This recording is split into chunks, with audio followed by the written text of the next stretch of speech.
Here is scene 1 expanded to approximately 1,000 words, without headings, as you requested. Evan stood outside the restaurant longer than he should have. The gold lettering on the glass door reflected faintly in the evening light, shimmering like something untouchable.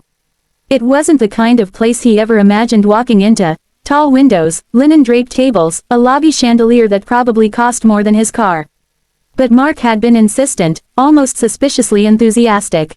Come on, man, you deserve a break. She's amazing, totally your type. Evan replayed that line in his head. It sounded wrong now, like something rehearsed. Still, he'd come. He told himself he was doing it for a chance at something normal. He was tired of going home to silence. Tired of greasy hands that smelled like engine oil. Tired of believing romance was for people with nicer clothes, nicer lives, nicer stories. Maybe tonight was his chance to be seen differently. He pushed open the door. Warm air washed over him, roasted garlic, wine, polished wood. Conversations murmured in refined tones, free of the heavy laughter typical in the bars he knew. A hostess with a perfect bun and an even more perfect smile approached him. Reservation? She asked, eyes flicking to his shoes. She didn't sneer, but the subtle pause said enough. I'm meeting someone. Blind date. My friend booked it. He swallowed. Evan Brooks. She scanned the list and gave a polite nod. Right this way. As she led him through the restaurant, heads turned. Not all of them, but enough. Well-groomed men and women who could smell, blue collar, like perfume. Evan felt the warmth of the room shift into something prickly against his skin. She stopped beside a table near the window. At first he thought the table was empty. Then a cluster of people at the next one burst into laughter, 3 men and a woman, all polished to perfection. Their eyes cut toward him with an interest that wasn't friendly. Mark sat among them. Evan blinked in confusion. Hey, he said, lifting a hand, relieved to see a familiar face. Mark smirked in a way Evan had never seen directed at him. There he is. Took you long enough. Evan frowned. Something inside him tightened. But before he could ask whether his date had arrived, the woman at the next table, his supposed blind date, swung her legs off her seat and walked toward him. She was stunning. Not just pretty, stunning. High cheekbones, glossy hair, red lips sharpened like a blade. A dress that shimmered like liquid steel. Evan's breath caught for a second, and he immediately hated that he let it. Her expression told him everything. Annoyance. Disbelief. A touch of disgust she didn't bother to hide. Oh, she said, folding her arms. You're Evan. He nodded, feeling smaller by the second. Yeah, nice to meet you. She tilted her head, studying him openly. Seriously, this is who you set me up with? She said loudly to the table of friends, and to Mark. The men burst into snickers. One lifted his wine glass. Mark, man, you said he was presentable. He is. Mark laughed. For where he works. Evan's cheeks burned. His fingers curled into fists at his sides. He forced a stiff smile. If you're not interested, that's fine. We don't have to. Oh, I'm definitely not interested, she cut in. I thought maybe this was some kind of joke. Yes, I was right. The laughter grew. A waitress passing by slowed, unsure whether to intervene, her eyes full of sympathy. Evan wished she wouldn't look at him like that. Pity was worse than mockery. He took a breath. Mark, he said, focusing on his friend. What is this? Mark shrugged, not meeting his eyes.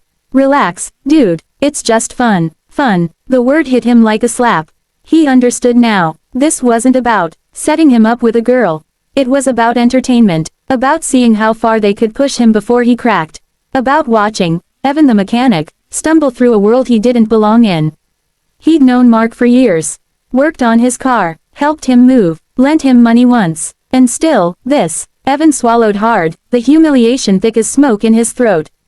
I'm leaving. The woman let out a mocking little laugh. Good idea. This place has a dress code, anyway. He turned away from her, from Mark, from the entire table of people who cheered each other on like cruelty was sport. His footsteps felt too loud in the quiet restaurant. He could feel eyes following him, whispers trailing behind him like shadows. He reached the door, almost free. The restaurant doors swung open with a soft, controlled force. A woman stepped inside. Not another model, not someone painted in arrogance, someone different. Her presence drew eyes instantly, but she seemed unaware of the attention. Confident posture, simple elegance, a soft glow from the streetlights behind her like an accidental spotlight. She scanned the room with a look of composed purpose. And her gaze found him. Her eyebrows lifted slightly, Surprise first, then something sharper. Concern, recognition, no, understanding, as if she could read the entire situation in a single glance. He stood frozen, caught mid-step. She looked over his shoulder toward the laughing table. Her eyes hardened, her lips tightening with visible disapproval. She seemed to know them, or at least know their type. Then she looked back at him, the tension in her features melting into warmth.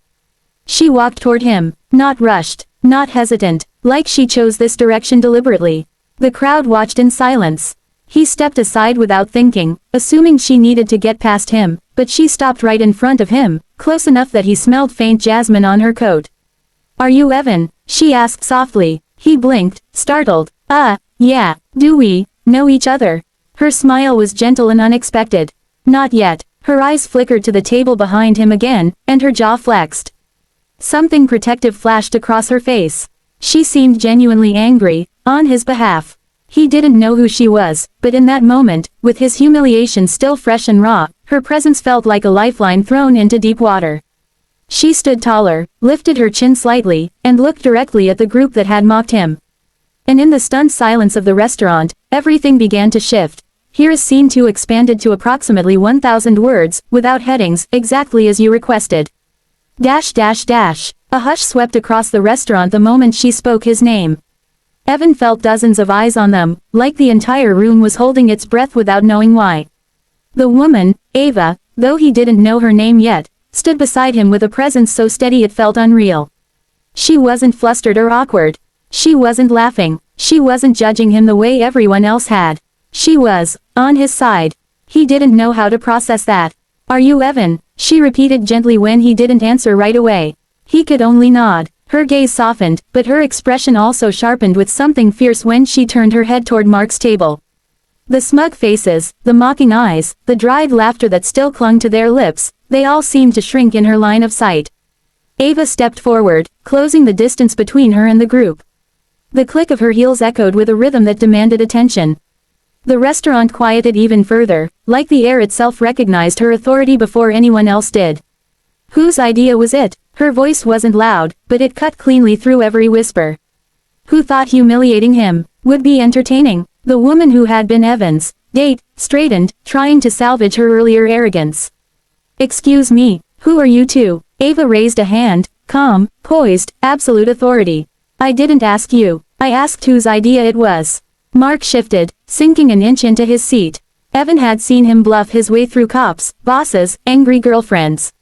But this woman terrified him, and she hadn't even raised her voice. One of Mark's friends cleared his throat. "Look, it was a joke." "Oh," Ava tilted her head slightly. "You call this a joke?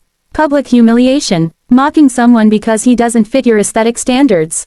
The man's jaw tightened. "It wasn't that serious." "It was serious enough to make him walk out alone," Ava snapped, her angry edge slipping through. "Do you know him? Do you know what he's been through? Do you know what it cost him to walk into a place you use for playground cruelty?" Evan blinked. She spoke as if she knew him. As if she understood him without asking. Mark groaned. "Ava, come on, you're blowing this out of proportion." Ava shot him a look that could have cut steel. "And you're a coward." Mark flinched. "Ava, you know my dad works for your dad. And I'll make sure he hears about this," she said coldly. "Don't worry." Silence swallowed the table. The model rolled her eyes. "Why do you care about this guy? Look at him." Ava turned, slowly, deliberately. She stared the woman down with an expression so cold even the servers paused mid-step. "I did look at him," Ava said softly. "And unlike you, I saw a person." The woman's mouth snapped shut. Ava stepped back to Evan's side without another word. Her hand brushed against his, almost accidentally, but he felt electricity crawl across his skin. She turned to him fully now, her anger melting away, replaced with something warm. "Are you okay?" she asked quietly. He opened his mouth, but the words tangled in his throat. I will be good," she said, exhaling as if relieved. "Because you don't deserve any of that." He almost smiled, almost laughed at the absurdity of this moment. "I don't understand. You don't even know me." Her lips curled up slightly. "Maybe not, but I know what it's like to walk into a room and feel like you don't belong. I know cruelty when I see it. And I know for a fact you didn't do anything to deserve being treated like that."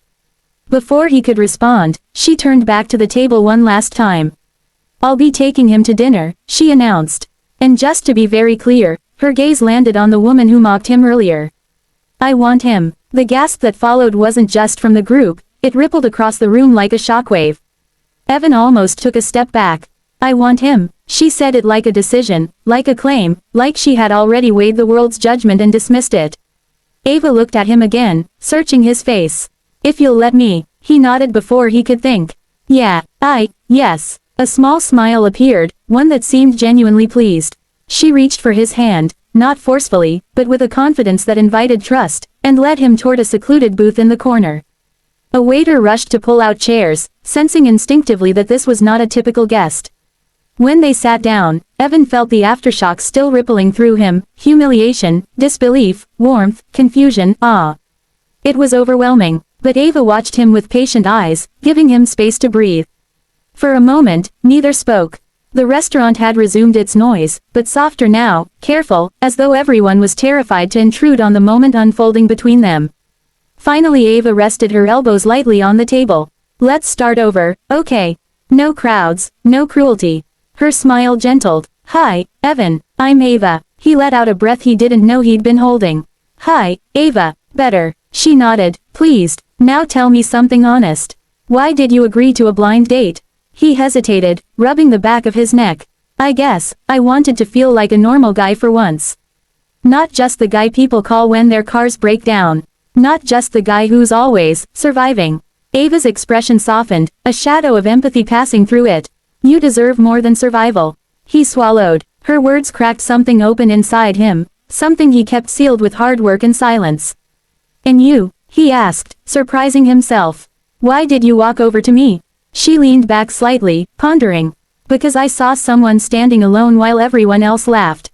And I can't stand people who treat kindness like weakness. He stared at her, trying to understand her. You really don't know me.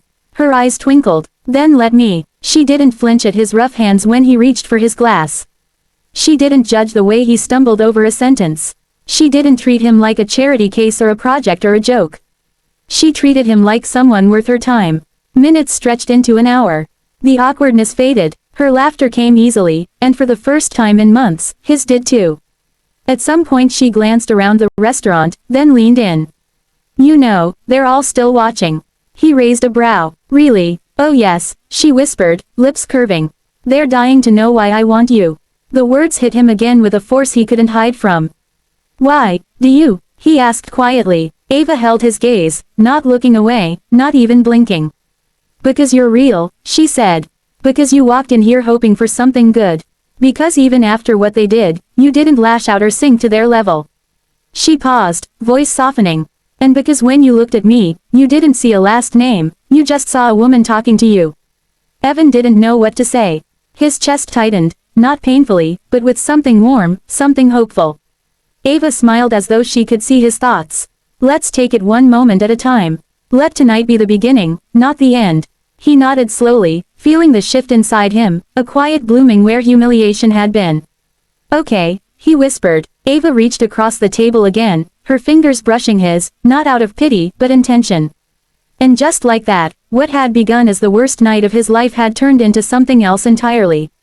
A beginning neither of them had planned, but neither of them wanted to let go of.